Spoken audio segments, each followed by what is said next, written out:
Eh bien, bonjour à toutes et à toutes. On se retrouve pour l'interview de Monsieur Osvaldo et de Monsieur Isaac de la Paz, candidats pour la mairie de Los Santos.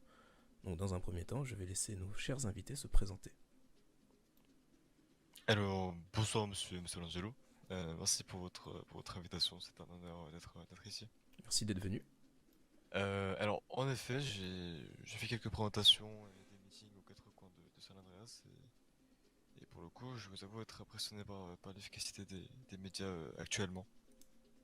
Pour ceux qui me connaissent pas encore, bah écoutez, je m'appelle Tom Osvaldo, j'ai 29 ans et je suis un simple mécanicien de métier. J'ai fait des études en économie d'entreprise. Ce qui m'a permis avec mon master et mon bachelor à pouvoir, il y a maintenant quelques années, prendre la tête du LS Custom, qui est une référence actuellement à Los Santos. J'ai également par la suite créé mon parc immobilier, Dynasty 8, l'agence numéro 1 de Los Santos, qui aujourd'hui donc prend une des places principales au sein de cette ville. Donc voilà. D'accord. Et vous, Monsieur de la Paz? Alors voilà, c'est Isaac de la Paz. J'ai une histoire assez particulière, mais j'ai également fait quelques études d'avocat que j'ai terminées. J'ai également un bachelor. Je viens de Miami et quand je suis arrivé ici pour rejoindre mon frère, j'ai désespérément cherché du travail et je suis tombé sur le LS Custom pour qui j'ai travaillé pour Monsieur Osvaldo. C'est d'ailleurs là où j'ai fait sa connaissance. Et pour résumer un peu la situation, au fil en aiguille, on a discuté des différents projets de Monsieur Osvaldo et on est arrivé à la conclusion qu'il était fait pour ça. Et concrètement, bah là aujourd'hui, on s'est lancé dans une campagne euh, pour la municipalité de Los Santos et voilà, en fait, on est toute une équipe à préparer ce projet depuis quelques mois maintenant. Et voilà, c'est comme ça que j'ai rencontré Tom.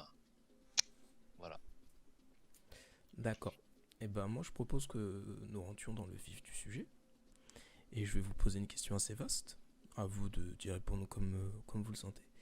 En tant que Très bien. candidat, avec ce qui s'est passé ces derniers temps, je pense qu'une question que se posent beaucoup de concitoyens, c'est quelle est votre politique monétaire et budgétaire pour la mairie de Los Santos? Alors, comme vous le savez, la gestion d'une entreprise n'est plus réellement un secret, mais pour le coup de toute une ville, cela peut réserver honnêtement quelques surprises. Donc si je comprends bien, voilà, vous aimeriez globalement savoir où vont partir les impôts qui seront prélevés, donc où va partir réellement le budget de la ville. C'est ça, qu'est-ce que vous comptez dépenser? Comment? Quelles seront vos sources de revenus? Très bien. Alors pour le coup, c'est vrai que vous imaginez bien que pour vous expliquer les différents coûts que représente une ville, nous devrions prendre, je pense, toute la nuit. Je vais essayer de résumer tout ça en, disons, quelques étapes distinctes. Alors disons que je pense que la première étape réellement consiste à analyser les priorités. Euh, Nous devons, je pense ensuite, classer les différents thèmes selon leur degré d'importance et surtout, bien évidemment, leur délai de réalisation. C'est vrai que nous avons fait pas mal d'études ces derniers mois. Et ce qui revient le plus auprès de nos chers concitoyens, ce sont les impôts aux entreprises, l'équipement des hôpitaux et des forces de police, le chômage et également le taux de criminalité. Si je dois aujourd'hui vous parler d'un ordre de priorité, je pense clairement que voilà que l'imposition impressionnante qui est appliquée aux entreprises est pour moi vraiment le sujet majeur. Euh, mais si disons si on s'y penche de plus près, voilà, assouplir ceci, les diverses taxations, réglera pas mal de problèmes actuellement présents. Euh, les entreprises disposeront, disons, d'un budget un peu plus important qu'actuellement, également d'une amélioration des salaires, et aussi, disons, plus de budget pour les engagements. J'ai d'ailleurs décidé avec mon équipe de me pencher sur la comptabilité individuelle de, de chaque entreprise, parce que honnêtement, disons qu'il est inconcevable que des patrons se mettre des millions dans les poches, alors que certains salariés travaillent, euh, travaillent à la sueur de leur front et qui n'arrivent pas à payer leur loyer, quoi. Ce n'est pas possible. Le second point, je pense que ce serait pour moi l'insécurité qui règne actuellement à Los Santos. Je pense que nous sommes tous conscients de la violence qu'il y a actuellement dans nos rues. Honnêtement, je pense qu'il suffit d'ouvrir le journal. Nous savons que les hôpitaux, au niveau du personnel, ainsi que les forces de police avec leur matériel, ne sont pas suffisants, je pense, pour répondre à la violence. Une audite, je pense, sera mise en place. Et également le remplacement de celui-ci, de cet équipement, sera, je pense, adapté, on va dire, à la croissance de la violence dans notre ville. Euh, c'est vrai que j'ai également pu citer dans divers meetings un budget supplémentaire qui sera donc donné à nos services publics, qu'on pourrait, je pense, nommer que une sorte de prime de risque, euh, voilà, afin de rendre leur quotidien plus agréable. Donc voilà. Bien évidemment, ça concerne les médecins, donc à l'hôpital, et également les agents de la police à Vespucci. D'accord. Vous parlez beaucoup d'aide, mais et de comment vous comptez aider les gens ou répartir les richesses, mais tous ces programmes ont un coût qui est relativement important. Comment comptez-vous les financer? Alors, pour tout ce qui est financement, c'est vraiment quelque chose qui a été étudié également. Évidemment, tout est calculé par rapport. On sait tous que l'argent, la plupart, vient de l'imposition des citoyens. On a évidemment une sorte de production interne à la mairie. Tout un tas d'études ont été programmées, mais évidemment, il y a des réductions qui seront faites dans certains services pour compenser les autres. C'est le système d'une ville qui est fait de cette manière. Là, actuellement, c'est compliqué de s'y pencher. On vous avoue que pendant nos différentes études statistiques, différentes sociétés que nous avons sollicitées pour pouvoir avoir les informations, comme la mairie est pratiquement à l'abandon actuellement, on n'a pas réussi vraiment à pouvoir vous donner plus de détails dans ce sens-là. Mais une chose est certaine, les études de marché, les études individuelles des sociétés, les taxations, etc. C'est des sujets qui nous touchent particulièrement et qu'on a une maîtrise, moi et Monsieur Osvaldo. Et c'est vraiment quelque chose qui va être mis en place pour qu'on trouve un équilibre général. Donc voilà. Oui, je pense que les divers taxes, par exemple appliquées aux entreprises ou autres, permettront, je pense, en partie de financer ces diverses subventions et aides de la part de la mairie. D'accord. Vous parlez aussi du fait que la mairie soit à l'abandon et que vous, du coup, vous n'avez eu aucun retour. Euh, Vu la tournure que prennent les événements et la façon dont le dernier maire a quitté ses fonctions, beaucoup de citoyens commencent à avoir une défiance au niveau de la mairie, des institutions publiques. Comment comptez-vous faire renaître cette confiance en eux? Alors c'est vrai que au vu du récent événements et au vu disons des actions réalisées par l'ancien maire, la confiance entre voilà, nos concitoyens et la mairie a été totalement brisée, je pense. Je pense que nos concitoyens ont une très grande crainte suite à ce qui s'est passé, à avoir une nouvelle mairie. Je pense qu'ils attendent vraiment beaucoup du prochain maire qui sera donc élu. Donc, il est clair que dans un premier temps, voilà, il va vraiment falloir faire en sorte de renouer ces liens, de recréer ces liens entre la mairie et nos concitoyens. Donc, je pense que renouer des liens, je pense que les médias sont un outil, disons, assez important, voilà, pour, disons, faire passer des divers messages, diverses choses. Également, la création et l'organisation de divers événements dans les quatre coins de notre État qui peuvent être réalisés afin voilà de renouer les liens, montrer que nous sommes donc une mairie investie, voilà qui est active, qui fait que de travailler, qui fait en sorte de pouvoir recréer les liens qui malheureusement ont disparu depuis l'élection de notre ancien maire. D'accord. Euh, Et je pense que vous le savez tout aussi bien que moi, notre ville comporte certains quartiers qui sont qualifiés de défavorisés. Comment souhaitez-vous aider les gens qui y habitent? Alors c'est vrai que durant les jours précédents, voilà, j'ai pu passer dans ces divers quartiers, comme par exemple dans les quartiers situés près de Grove Street ou même de Hillborough et d'autres. J'ai eu la chance d'échanger avec ces personnes-là. Et donc, voilà, disons que j'ai vraiment réussi à cerner les problèmes qui me, dont, dont ils me parlaient en fait. Et c'est vrai que à première vue, on voit qu'ils ont quand même beaucoup de difficultés. Euh, je crois que comme au concours direct, Monsieur Lyon parle d'une soupe qu'il compte mettre en place. Et honnêtement, je ne pense pas que celle-ci pourrait régler le problème. Enfin, en tout cas, les problèmes actuels.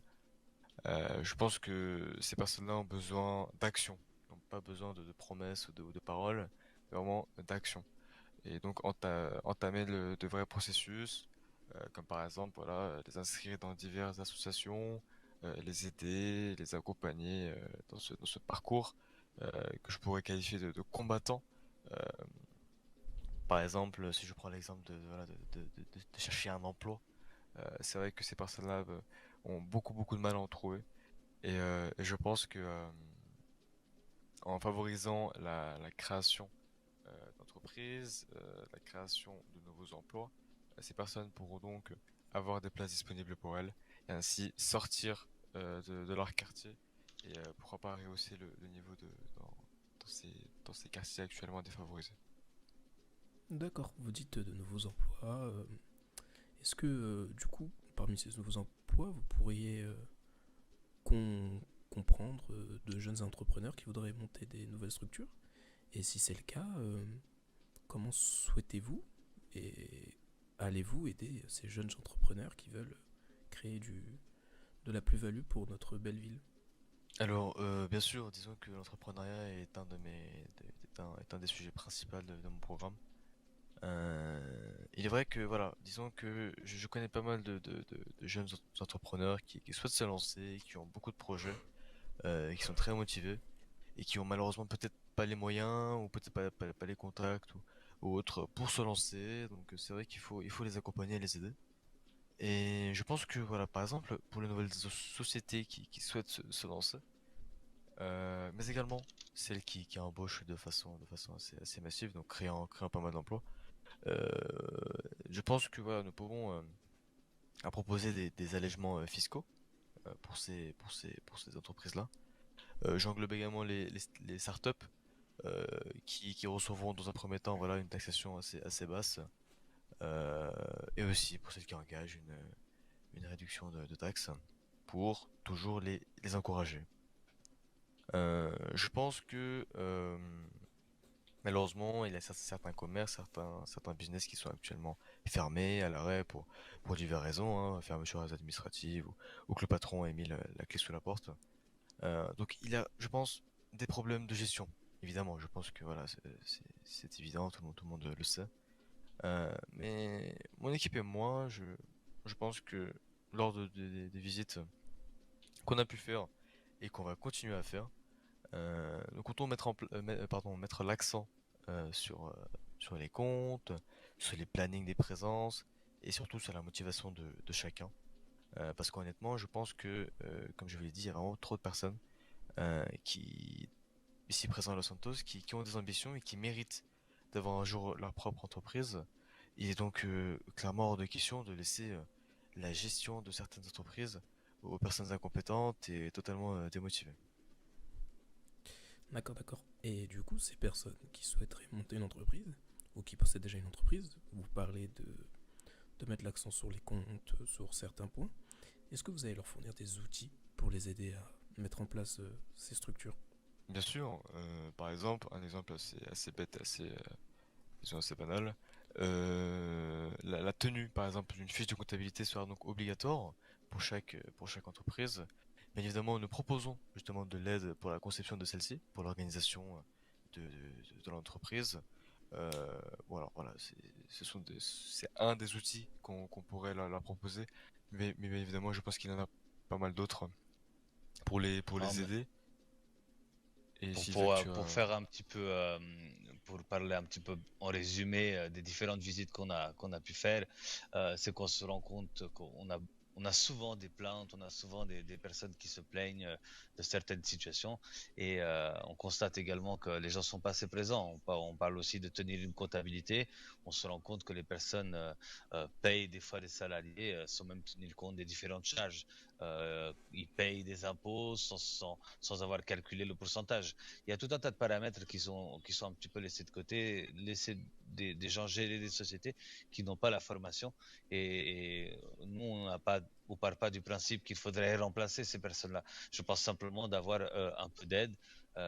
Notre équipe, enfin, on essaie de constituer une équipe et concrètement, on aimerait pouvoir amener ça à des personnes, vous comprenez. Et comme mon collègue Tom parlait tout à l'heure de certaines entreprises à l'abandon, c'est que en réalité, c'est que personne n'aura réellement rendu visite, vous comprenez. Et cette disparité ou disproportion qu'il peut y avoir entre un salaire d'un patron et un salarié, il faut qu'elle soit quand même contrôlée. Et faut qu'il y ait un contrôle permanent et un suivi surtout. Et voilà, on peut résumer un petit peu ce qu'on a prévu de faire. D'accord. Euh, pour revenir sur un point qui concerne aussi la comptabilité, après ce qui s'est passé avec le dernier maire, beaucoup de personnes demandent une transparence des actions du gouvernement. Par exemple, certains citoyens demandent à ce que la comptabilité de la mairie soit publique. Qu'est-ce Mhm. que vous comptez faire pour rendre ces actions plus transparentes, ou est-ce que vous jugez que la transparence actuelle est suffisante? Alors, je pense qu'il est clair que, disons, publier de façon totalement publique les comptes ou la comptabilité de la mairie n'est, je pense, pas envisageable. Ça reste, disons, un secret d'État qui n'a pas à être publié devant tout le monde. Mais en effet, un minimum pardon, de transparence n'est pas non plus à exclure. Euh, Il y a un organisme externe qui va s'en occuper. voilà, c'est vrai Et que... vas-y, Isaac. exactement. En fait, un organisme externe à l'État, on aura en quelque sorte des audits réguliers au sein de l'État. Concrètement, tout ce qui va être fait va être noté, va être contrôlé et voilà, il y aura pas d'abus, ça sera pas possible comme ça a été fait précédemment. Voilà, en tout cas, sachez que une entreprise externe sera mandatée pour s'occuper de l'audit de la commune. Je parle autant en entrée du nouveau maire que pendant tout son mandat, évidemment. Bien évidemment, des contrôles au niveau des différentes fiscalités qui peuvent voilà, entrer et sortir des comptes de la mairie seront mises en place afin en effet de ne pas reproduire les erreurs qui ont pu se produire à l'ancienne. D'accord. Euh, vous proposez beaucoup d'idées, beaucoup d'aides, des moyens de financement aussi. La question, c'est comment vous comptez mettre en place ces différentes actions, que ce soit via des décrets ou via des modifications de la loi, et comment vous comptez les faire appliquer, et surtout, est-ce que vous comptez les rendre sanctionnables si jamais les gens ne s'y conforment pas? Alors c'est vrai que pour le coup, c'est un sujet, disons que à étudier plus précisément avec nos collaborateurs et disons avec l'équipe sur la façon dont on compte mettre en place voilà, Alors, ces certaines différentes aides. choses vont. On a fait quelques propositions. Il y a des choses qui ont été étudiées, il y a des suggestions qui ont été données. Évidemment, dans l'idéal, on aimerait faire appel à toute la population, mais il y a des décisions qui ne peuvent pas être données à la légère. Euh, donc, il y a certaines choses qui vont être décidées évidemment par l'équipe de Monsieur Osvaldo, et d'autres évidemment qui vont être soumises à un vote par la population. Ça signifie que l'idée, c'est que régulièrement des votations soient proposées et que C'est ces ça. votations soient votées par la population, oui, pour, je ne sais pas si vous avez des exemples en tête, Seigneur Oui, bien Osvaldo, mais sûr. Bah, disons que le but n'est pas d'imposer, disons, nos idées de façon ferme et définitive, pour certaines choses, bien évidemment, mais justement de prendre l'avis de nos concitoyens, voir un peu ce que eux en pensent, s'ils pensent que c'est une bonne chose d'appliquer, d'enlever, de modifier, si je dis n'importe quoi, une loi ou autre. C'est vrai que voilà, de prendre leur avis dans un premier temps, pour par la suite réétudier la chose, peser le pour et le contre, et ainsi publier la réponse finale au sujet donné, quoi. D'accord, donc pour vous, le référendum citoyen est une alternative à utiliser et assez, assez en Bien adéquation sûr. avec vos idées. Mhm. Si vous voulez, c'est que toutes ces idées qu'on a et qu'on vous décrit aujourd'hui, c'est aussi des, comment vous dire, c'est des idées qu'on a. Évidemment, on peut pas décider de tout arriver, et tout changer, tout chambouler à notre guise, vous comprenez. Mais je comprends parfaitement votre question et c'est un thème qui a été demandé également parce que, comme je vous ai dit, on a fait une sorte d'étude citoyenne et c'est des sujets qui nous ont été soumis. Vous comprenez. Donc là, actuellement, on est conscient des demandes et c'est des choses qui vont être étudiées. Donc, si c'est possible de faire, je trouve que c'est une très très bonne idée. Simplement, peut-être, il faudra que nos équipes soient vraiment très importantes pour pouvoir gérer des votations régulières. C'est Bien ça. sûr. Je vois. Et du coup, de ce que je comprends, de ce que vous me dites et de ce que vous comptez mettre en place, vous comptez vraiment mettre le citoyen et ses initiatives et ses projets au cœur de votre politique et au cœur de la vie de la mairie. Mais la question qu'on peut se poser, c'est si le citoyen est au cœur de tout, est-ce que cela ne va pas vous empêcher de pouvoir mettre en place certaines réformes ou, quoi qu'il arrive, vous garderez quand même une certaine mainmise et, sur certains points pour éviter des dérives ou une déstabilisation de l'économie locale. Alors disons que la mairie aura toujours, quoi qu'il arrive, le dernier mot sur toute décision. Notre but est, voilà, dans un premier temps, disons, de prendre un peu la température, les divers avis de nos concitoyens, pour nous permettre, à nous, disons, de faciliter un peu nos réflexions, voilà, nos idées, et de peser le pour et le contre, et de savoir si il est en effet bon de faire ci ou de faire ça. Vous voyez ce que je veux dire? Mais en effet, il est, je pense, pas non plus possible de mettre au cœur des décisions tout le temps, absolument tout le temps, l'avis et les décisions de nos concitoyens, car il est vrai que dans ce cas-là, nous ne pourrons jamais nous en sortir. Donc il faut que la mairie ait une décision, disons, finale, ferme, euh, et qui ne dépende pas forcément de l'avis de nos concitoyens. D'accord. Je pense que vous êtes candidat à la mairie, vous connaissez un peu tout ce qui est législation, loi, décret et autres.